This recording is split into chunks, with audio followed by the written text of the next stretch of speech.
जय हिंद, नमस्कार साथियों। स्वागत है आपका आपके अपने यूट्यूब चैनल अचीवर एकेडमी पर।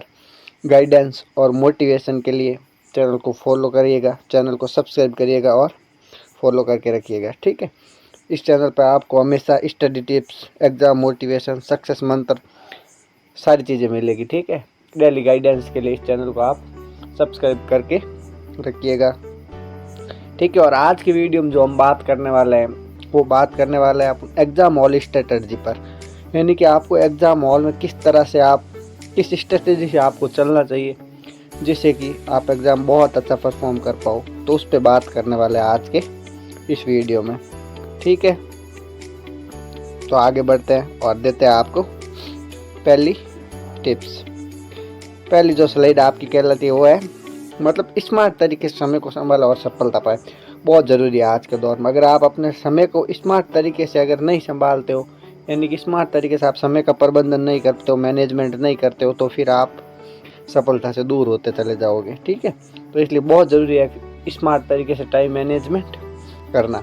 तो वो कैसे करना है उसके बारे में अपन ये वीडियो बनाने वाले हैं कि आप स्मार्ट तरीके से टाइम मैनेजमेंट एग्ज़ाम हॉल में किस प्रकार कर सकते हो, कौन कौन सी वो ट्रिक्स है, कौन कौन सी वो टिप्स है, उन सब पे बात करते हैं। तो जो आपकी जो पहली टिप्स है वो आपकी ये करिए, पूरे पेपर को झट से देख ले। यानी कि एग्ज़ाम में आपको जब भी पेपर मिले तो पेपर को एक बार ज़रूर अपनी आंखों से स्कैन ज़रूर कर ले। 2-4 मिनट लगेंगे, लेकिन उसमें आपको फ़ायदा क्या होगा, आपको एक आइडिया आ जाएगा बेसिकली कि कितने बड़े क्वेश्चन है, कितने सेगमेंट है, कौन कौन से क्वेश्चन कहाँ से आए। तो एक बार जैसे सरसरी निगाहों से देखोगे तो तुम्हें पता लग जाएगा कि यहाँ से इस प्रकार के क्वेश्चन आए। तो ये बहुत ज़रूरी है क्या, आपको पेपर को एक बार निगाहों से देख लेना है झट से, ठीक है। 2-3 मिनट में पूरा पेपर स्कैन कर लीजिए।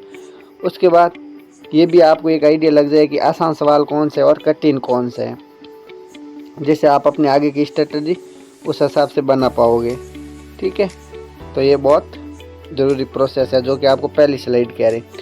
दूसरी स्लाइड, आपको जब भी पेपर की शुरुआत करनी है, यानी पेपर की शुरुआत जब भी करनी है, दूसरा रूल्स आपको ये कहता है कि आप आसान सवालों से शुरुआत करें।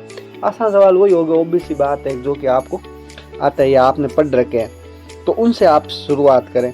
जिससे क्या फ़ायदा होगा, इससे आपके 3 फायदे होंगे। पहला फ़ायदा होगा आपका कॉन्फिडेंस बढ़ेगा कि हाँ मुझे क्वेश्चन आ रहा है। दूसरा, आपका टाइम बचेगा क्योंकि आपको जो आ रहा है वो क्वेश्चन आपने पहले हल कर दिए, और एक्यूरेसी बेहतर होगी, ठीक है। तो आपको क्या करना है, आसान क्वेश्चनों को पहले हल करना है। ये आपका तीसरा जो मंत्र है वो यही है कि आसान क्वेश्चनों को पहले हल कर लेना है, ठीक है। उसके बाद चौथा जो कहलाता है वो कहता है आपके हर सेगमेंट के लिए समय को बांटे। यानी आपका तय होता है कि जैसे कोई पेपर के कुछ एग्जाम में पेपर 2 घंटे का होता है, कुछ में 3 घंटे का होता है। अगर 3 घंटे का है तो क्वेश्चन 150 पूछेंगे, 2 घंटे का है तो 100 क्वेश्चन पूछेंगे। ये सिंपल सी बात है। तो जितने भी आपके क्वेश्चन आ रहे हैं एग्जाम में और जितना टाइम है उस हिसाब से अपने टाइम को मैनेजमेंट करें। यानी कि आपको एक बेसिक टारगेट लेके चलना है कि अगर 100 क्वेश्चन है तो पहले घंटे में आपको 50 क्वेश्चन तो करने ही है, ठीक है। और दूसरे, अगर 3 घंटे का है और 150 क्वेश्चन है तो फिर 50-50 क्वेश्चन प्रत्येक घंटे में करने हैं। तो उस हिसाब से चलोगे तो आपको टाइम मैनेजमेंट में दिक्कत नहीं आएगी। ये आप घर से तय करके जाएं। और अगर हाँ लगता है कई बार ऐसा होता है जैसे मैथ रीजनिंग होगा, वो ज़्यादा सवाल ज़्यादा टाइम लेंगे तो वो मैनेज हो जाएगा। कैसे मैनेज होगा, तो वो मैनेज हो जाएगा अपने जैसे जीके वाले सेगमेंट है उसमें कम टाइम लग जाएगा, तो वहाँ से मैनेज कर सकते हो, ठीक है। 5 जो टिप्स है वो कहलाती है मुश्किल सवालों में फंसे नहीं। यानी कोई क्वेश्चन ऐसा है एग्जाम हॉल में जो कि आपको आ नहीं रहा है या जिसका उत्तर आप निकाल नहीं पा रहे हो, 2 बार प्रयास कर लिया, तो उस पर टाइम वेस्ट नहीं करें। अगर 1 मिनट से ज़्यादा अगर किसी क्वेश्चन आंसर में आपको लग रहा है तो आप उसमें टाइम वेस्ट नहीं करें, आगे बढ़ जाएं और मार्क कर लें कि अगर वापस टाइम बचा तो उस क्वेश्चन को देख लेंगे। यदि आप किसी एक क्वेश्चन को लेके वहाँ बैठ गए तो फिर आगे वाले क्वेश्चनों को हल करने में आपको समस्या आएगी, ठीक है।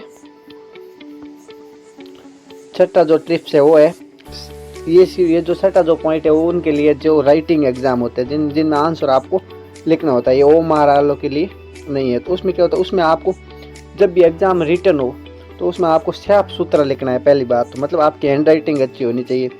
दूसरा, पॉइंट वाइज लिखे। जैसे कोई क्वेश्चन का आंसर आपको देना है तो उसमें 4 पॉइंट बना लिए, तो उससे क्या होगा, उससे आपका आंसर अच्छा दिखेगा और जांच करने वाले को आसानी होगी। ठीक है, और इम्पोर्टेंट शब्द है कुछ, और इम्पोर्टेंट जो शब्द है उनको क्या कर लें, इम्पोर्टेंट शब्द या पंक्तियाँ जो भी है उनको आपको अंडरलाइन करनी है उनके नीचे, जिससे कि उसका जो चेकिंग वाला है, चेक करे, उसका सीधा ध्यान आपकी उन इम्पोर्टेंट पॉइंटों पर जाए, जिससे आपके नंबर वो ज़्यादा मिलेंगे। ठीक है, और सातवां जो आपका नियम है वो ये कहता है कि टाइम लिमिट में प्रैक्टिस कर। जब भी घर पे आप मॉक टेस्ट दो या कोई टेस्ट सीरीज दो तो उसमें ऐसा नहीं है कि आप बैठ गए फिर 2-3 बार उठे फिर वापस दिया, छोड़ के टेस्ट पेपर सॉल्व कर रहे हो, इस प्रकार की गलतियां नहीं करनी है। ठीक है, घर पे भी अगर आप टेस्ट दो, लाइब्रेरी में दो, घर पे दो, कहीं पे भी दो, तो उसमें टाइमर लगा के देवे, यानी कि टाइमर लगा के दोगे तो आपका एग्जाम हॉल में जो रियल एग्जाम होगा उसमें आपका टाइम मैनेजमेंट अच्छा होगा। यानी 3 घंटे का पेपर आपका है तो 3 घंटे में ही घर पे मॉक टेस्ट देवे, और अगर 2 घंटे का पेपर है तो आपको 2 घंटे में ही मॉक टेस्ट की प्रैक्टिस करनी है। ठीक है, तो प्रैक्टिस के समय भी ये ध्यान रखें कि प्रैक्टिस सेट को जब भी देवें तो उसमें टाइमर लगा के देवें, इससे भी आपका टाइम मैनेजमेंट एग्जाम हॉल में बेटर होगा। और अंत में जब भी एग्जाम हो उसे 1-2 दिन पहले ज़रूर रिवीजन करें, बहुत ज़रूरी होता है। और जो गलतियाँ हैं, यानी कि लास्ट के अगर 10-15 मिनट आप इसके लिए बचाएं, जिसमें एक बार पूरे पेपर को, पूरे ओमार को एक बार ज़रूर चेक कर लें। जो उसमें क्या क्या कर सकते हैं, तो उसमें आपको जैसे कोई गलती रह गई है तो उसमें आप सुधार कर सकते हो, पहली चीज़। दूसरी, अगर कोई क्वेश्चन ऐसा तो नहीं है जो आपको आ रहा है और छूट गया तो उसको भी आप स्कैन कर दो। और ओमार भरते समय क्रम का विशेष ध्यान रखें। कई बार ऐसा होता है कि दूसरे का आंसर पहले में भर दिया तो फिर आपके वो गलत हो जाएगा, तो इसलिए क्वेश्चनों का जो क्रमांक है उसका विशेष ध्यान रखेंगे। और आगे की बात जो है, आपके 9वां जो पॉइंट है वो आपको ये बता रहा है कि शांत रहे और फोकस रहे। मतलब एग्जाम हॉल में आपको इधर उधर की कोई बातें माइंड में आनी नहीं चाहिए। ठीक है, माइंड मैनेजमेंट बहुत ज़रूरी है। ठीक है, तो शांत रहें, गहरी सांस लें और एग्ज़ाम देने से पहले पानी पिए और आराम से शांति से बैठे रहें और फोकस बनाए रखें। और अगर आपको ऐसा होता है ना कि कई बार ऐसा होता है कि शुरुआती 2-3 क्वेश्चन नहीं आ रहे हैं, तो उससे घबराना नहीं है। उससे आपको हड़बड़ाहट में आप क्या होते हो, फिर आपका माइंड उस प्रकार प्रॉपर काम नहीं कर पाता, तो घबराना तो है ही नहीं। ठीक है, शांति के साथ पेपर को अटैम्प्ट करना है। Thank you so much video का अंत तक देखने के लिए।